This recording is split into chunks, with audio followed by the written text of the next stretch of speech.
प्रिय भाई बहनों, आज की रोटी की हर सदस्य व्यक्तियों के लिए येशू ख्रिस्तांची मधुर नामाची सप्रेम नमस्कार। आज की दिनांक 3 जुलै 2024 बुधवार। येगो आपला पिता। पण परमेश्वरा, तू आमचा पिता आहेस, आम्ही माती आहे आणि तू आमचे कुंभार आहेस आणि आम्ही तुझ्या हातात काम करतो। येसाया 64 अध्याय 8 वचन। आमचा देव हा आपला पिता आहे, त्याने आम्हाला दिले,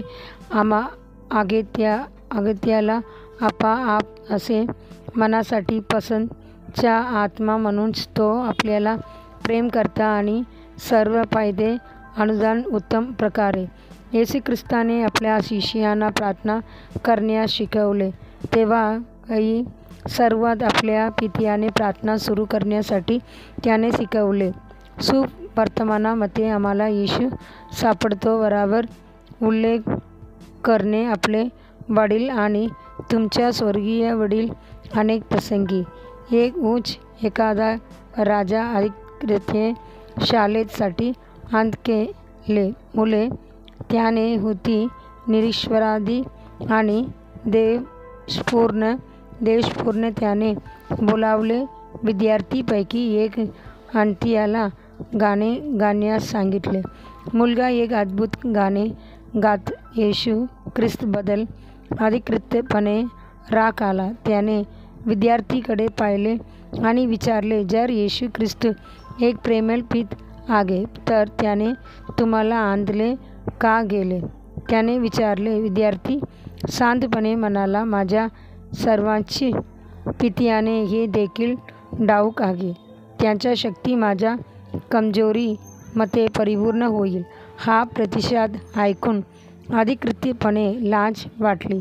या शक्वत पिता सर्व काही माहीत आहे।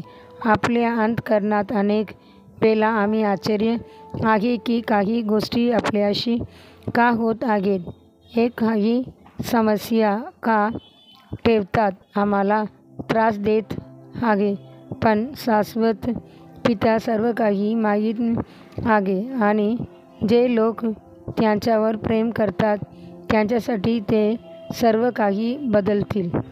परमेश्वर एक पिता आहे, निराधार मुले, आणि तो कोणत्याही अनाथ सोडत नाही। इतिहासात आम्हाला आढळले की भगवान मारिस सिरुल्लावर करुणा आहे। त्याने आपल्या पालकांना अपघातात गमावले आणि देवाचे जगातील प्रसिद्ध मैत्री म्हणून त्याला उठविले। इस्रायली माणसाची वारसाच्या काही वर्षात योम किप्पूर युद्ध सुरू झाले। इस्रायलमधील सर्व तरुण लोक त्यांची देशाचे रक्षण करण्यासाठी त्यांच्या जीवावर लढले। त्यांनी 14 कोटी अरब विरुद्ध लढा दिला। इस्रायल राष्ट्र जिंकले तरी जीवना असंख्य सैनिक बलिदान केले पाहिजे। मग मुले त्यांची वडिलांना गमावले एकत्र गोला इस्रायलच्या गोल सदयेत त्यांची आवाज उठविले आणि ओरडले, आम्हाला आमचे पिता दया। परमेश्वराने ऐकले रडणे।